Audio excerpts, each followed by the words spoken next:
विश्वास है तो कंकर में शंकर है, विश्वास है तो खंबे में नरसिंह भगवान है, विश्वास है तो जल में गंगा है, गंगा जल,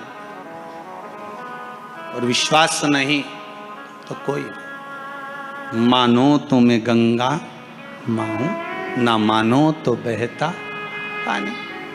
अब ये तो आपके ऊपर है, आप चाहें तो बहुत दूर जाकर भगवान को ढूंढना चाहोगे, और नहीं तो आपके ही पास में, आपके ही घर में, आपके ही करीब में, आपके ही हृदय में शिव तत्व बैठा है, शंकर विराजमान।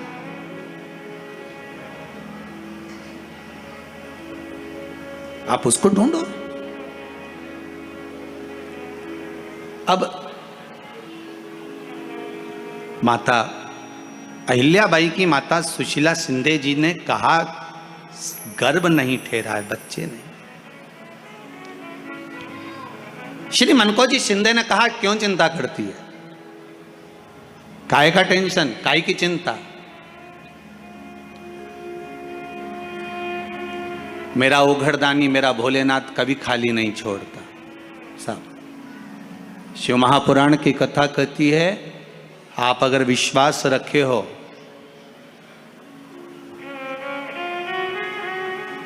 सफेद आंकड़े की जड़,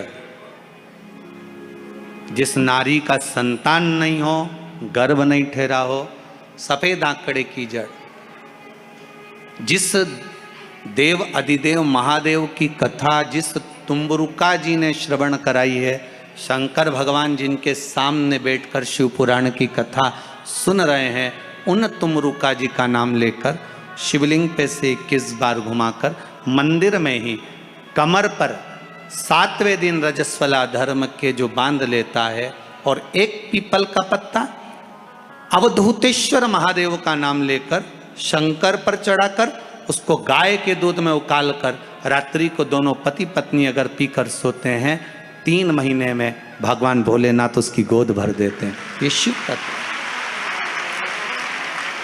शंकर देता जरूर है।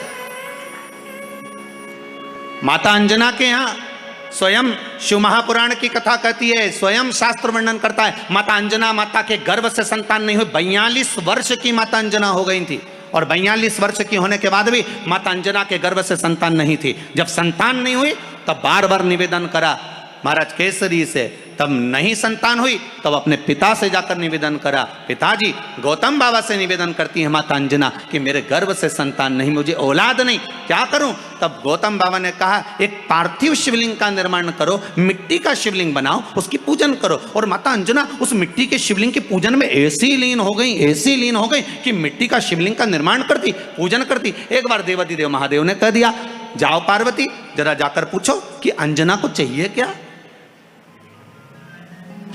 अंजना माता को चाहिए क्या। अच्छा, सारे देवताओं को सबसे ज्यादा टेंशन देवाधिदेव महादेव से रहता है, क्योंकि ये बिना सोचे बिना समझे किसको क्या दिया है कोई भरोसा ही नहीं होता। एक बार तो ब्रह्मा जी ने खुद ने कह दिया, साहब हमको तो इस्तीफा दे दो, हमको नौकरी करना ही नहीं बैकुंठ में बिल्कुल भी। तो भगवान विष्णु ने पूछा हुआ क्या? बस प्रभु, राजा श्वेत की अंतिम समय, प्राण छूटने का दिन, उसको यमराज लेने के लिए गए और देवाधिदेव महादेव वहां खड़े हो गए और क्या कहे, लेके मत चले जाना, उसकी अंतिम सांस, और क्या कहे, लेके मत जाना। और मेरा बेटा जब लाने लगा तो उसके प्राणों को हर लिया, यमराज ही मर गया।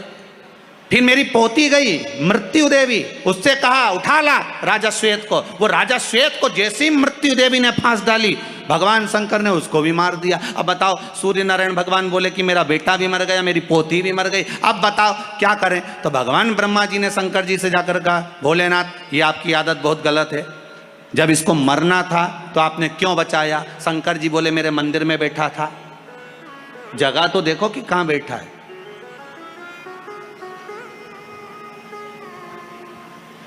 ब्रह्मा जी ने भगवान विष्णु से कहा हमको ये काम नहीं करना, आप तो हमारा इस्तीफा स्वीकार करो। भगवान विष्णु ने शंकर जी से कहा भोलेनाथ जी अब इनके बेटे को, सूर्य नारायण के पुत्र को और पोती को जीवित करो। शंकर भगवान करे एक शर्त पर जीवित करूंगा, जहां मेरा भजन हो रहा हो, जहां मेरी कथा हो रही हो, अगर कोई महामृत्युंजय मंत्र का जाप कर रहा हो, श्री शिवाय नमस्तुभ्यम जप रहा हो, शंकर का पंचाक्षर मंत्र नमः शिवाय जप रहा हो, शंकर जी कहते हैं उस समय पर मृत्यु उसको ना घेरे। तो इतने में सूर्य नारायण भगवान कहते हैं शपथ लेता हूँ, संकल्प लेता हूँ, जहाँ आपका नाम होगा, अगर पृथ्वी पर कोई मरने का भी समय आ गया तो पहले आपसे पूछा जाएगा उठा ले, तुम बोलोगे तो बात दूसरी है। शंकर जी बोले हम बताएंगे तो उठाना, हम बोल दें अगर ये शंकर जी का नाम जप रही है और पड़ोसन नी जप रही है तो हम इशारा कर देंगे बाजू वाली को उठा ले। तुम टेंशन मत ले।